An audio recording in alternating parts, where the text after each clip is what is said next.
So I had a viewer request a video today, so I thought I'd go ahead and cover it a little bit. It may not be the entire video. I may actually like to talk about some other things.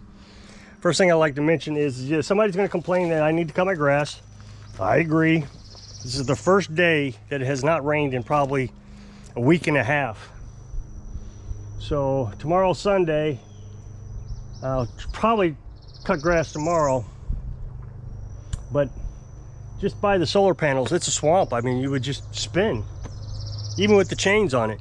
And the ditch, that's impossible. The beast probably could do it. I probably could take the beast down both spots, but it'd just make a big mud pit. So thought I'd wait until it dried out a bit. So the viewer request is about these filters. Now, the way I handle this is my well can get dirty sometimes, especially if I run it too low. You know, my well is very old, so it's not very deep, and I have a modern day pump in it, so it can take out more water than what the recovery rate of the well is. I could have put an old style well in there, well pump, excuse me, and but I was more worried about the freezing problem than I was the dirt problem. But if I make a mistake, then I can get it too low and it picks up some sediment from the bottom of the well. The other thing can happen is in the springtime when the rain floods, which we didn't get this year, my well can get some dirt in it. So I like to have a filtration system so I'm not putting all that dirt into my IBC tank. So the well, I start up, try it about once a day, and I fill up a 275 gallon IBC tank. Most days I don't put in more than 10 gallons. If Carolyn does laundry, we're up to maybe 50 gallons a day. So the way I have this set up is just not that difficult. I have two house filters. And if you wanted to set one up, you don't necessarily have to have two. I have two just because I'm a little OCD sometimes. But I don't even have this set up in a fashion correctly. It's just, so you can buy these at Walmart, at your hardware store. I mean, I don't know what they're costing anymore. $20 maybe, $30 for the blue filter housing. That's all we're talking about right now. Not the filter itself, the blue filter housing. And it's a two-piece assembly. So you have the spot where the filter goes down here, and then this that cup here unscrews from the top. So water enters in, comes through the filtration, and then out the other side. And it even says out and in. Now I leave mine outside in the summertime like this. In the wintertime I can just disconnect this hose and this hose, and I can take these in so they don't freeze. That's why I have it set up this way. Now I have considered putting another filter on the inside the house from where the IBC tank goes into the water heater, because sometimes the algae will build up inside the IBC tank and the water heater screen picks that up, and I got to clean it every now and then. It's not a huge deal. I could put a carbon filter, which I'm going to talk about more here in a minute, in that, and I could just change that out on occasions. But it's just another point that can leak, and I'd rather not have the leak, so I'll just deal with having to clean that screen out occasionally. The other thing I can do, and I have done, is you can go on the USDA's webpage, I think it is, and it'll tell you how much chlorine bleach that you can put into your per gallon of water. So, you know, once a month or so I can put bleach in there and so I don't do it so much anymore, but and that will kill the algae as well. I overdid it one time and it messed up the coloring in the clothes, and I just thought, you know what, if I can mess it up that easy, I just miscounted, or my math was wrong, you know, so I just don't do it anymore. So now the connections I have here, I just use a regular hose connection and screw it into the filter. That is not the correct connection. The filter has a much finer thread than the hose does, but it hooks up okay and it doesn't leak. So I just leave it as is. I don't see the point in going out and spending another, you know, $10 on a bunch of pieces. But if you're going to do this and you want to do it inside the house or anything, you're certainly going to want to make sure that you have the correct adapter. So when you go to your hardware store, that's what I would recommend. You pick this up, it's in a box, and then you take it over to the hardware guy and say, hey, I want to hook a hose, if that's what you're going to do, especially if you're in an RV type of situation. You're going to use these white hoses like I do. This is an RV hose. So, and you're going to say, I want a connection from an RV hose to this. And they're just going to give you a little adapter that will adapt between the two. That would be the correct way to do it. And then you're going to use Teflon tape or plumber's dope or something and wrap around that so you'll get a good seal. But that's if you're wanting to do it on a permanent situation. Like I said, I don't want to do it on a permanent situation because I want to take these in the wintertime every day when you use them. So it's not that hard to screw and unscrew. Sometimes these hoses get a little stiff in that cold weather, but after doing it a few times during the winter, I don't even notice how hard it is anymore. I just do it. And so you can see I have it coming into the inside and then an out. Now I have two. So on the first one, I just bought a cheap sediment filter, and I probably don't need to do this anymore. I just do it because it's habit now, and I'll probably never quit.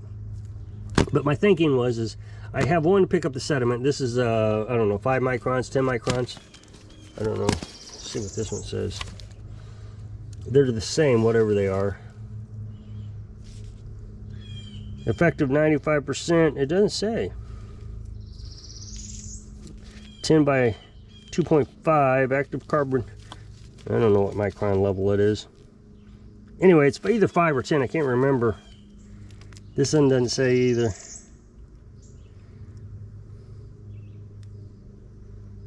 So my thinking was since I have so much sediment in my water that I can get the sediment filter because these were cheaper, and then I would preserve my carbon filter because I use a carbon filter over here. The carbon filter will help take out some biologics. Carbon can kill some biologics like algae. It also helps with the taste and all that, but none of that's important to me because I have the Berkey. So, oh, that right there, 5 microns, it says it. Who saw that before I did? Anyway, they were both the same. So my thinking was I'd be able to change this every other time. So I changed this when it got clogged up, and then change this. So let's say that lasted 3 months. Change this every 6 months, but I don't. I change them both at the same time. I probably, like I say, could just probably use that and be fine with it, but I don't. I like it the way it is, and it seems to work. But if you're going to do it and you're not worried about the sediment clogging up your charcoal filter, which most people aren't going to be worried about it, they're just going to want to clean up the taste of the water and all that stuff, then just use the charcoal filter. So you're spending less money. You'd only have to get 1 filter housing and 2 adapters, where I have 2 filter housings, and I'd have to get 4 adapters if I wanted to make this more permanent. So it's just not that difficult the way I have it set up. I actually use this as a nomadic life. We used to take water out of ponds, and then we'd run it through we had this bucket with a water pump attached to the bucket at the bottom, and we would put a filter at the other side of the water pump, one of these filters, and then filter that water into another bucket. And we could do things like laundry and stuff. I mean, I wouldn't have drank that water, but it did clean it up quite a bit. I mean, it was still a little dingy looking, but it was useful for laundry. So I don't think it's that difficult. Just go to Walmart or, well, your hardware store, because you're going to want to get those adapters if you're going to use a hose. So got some more stuff in today. One of the things I want to caution people on, I've seen this quite a few times just in the past year that I started this lawnmower repair hobby business. So a guy gives me 2 weed eaters and says neither one of them are running. So, and he explains this one a little bit. He says it's a 4-cycle. Now, if anybody knows what a 4-cycle is, a 4-cycle is like your car or a riding mower.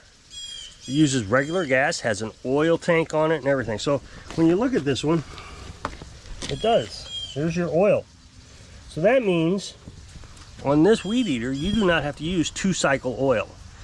So when you run a 2-cycle engine, you got to put a colored oil in it. Mine's green, some of them are brown. And you put that in your gasoline, you shake it up real good, and that is the lubricant for your weed eater.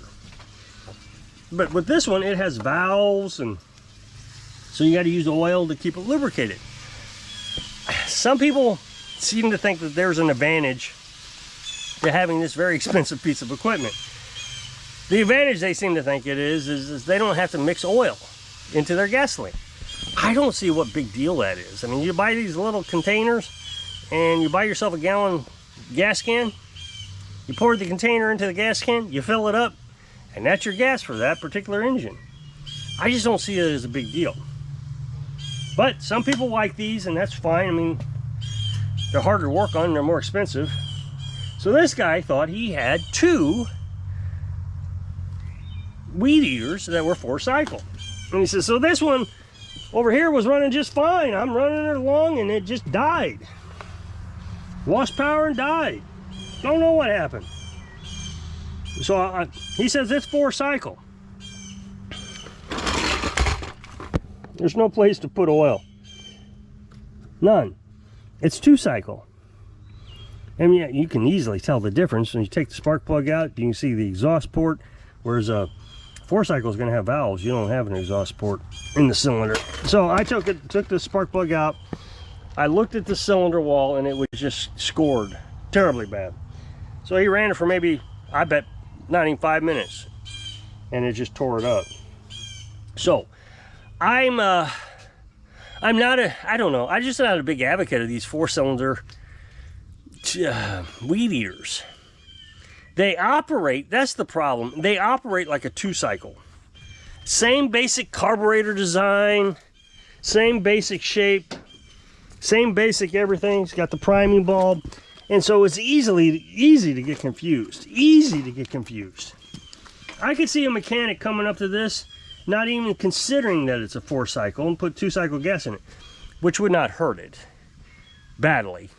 It would carbon up the spark plug. And I mean, when I was a kid, I had a little motorcycle, and everybody thought it was 2-cycle.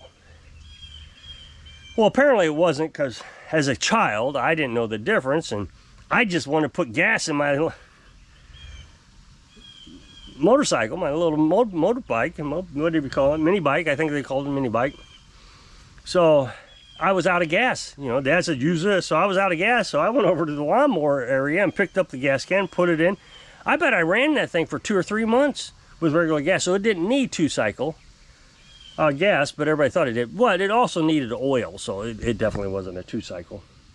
Regardless, it didn't hurt that we ran the 2-cycle oil in it. It just got extra lubrication, and it was fouling up spark plugs, I'm sure. But in the end, it probably smoked more. But the other way around, where you just put gas into it and it needs oil, so you're running regular gas in a 2-cycle, there's no lubrication. It's going to get hot almost instantly, and it's going to burn up. So be careful. Make sure that you have a place to add oil. If you think it's 4-cycle, check. And then all you had to do is come over on this side, and it says, well, I thought it did, no mixing fuel. Right there.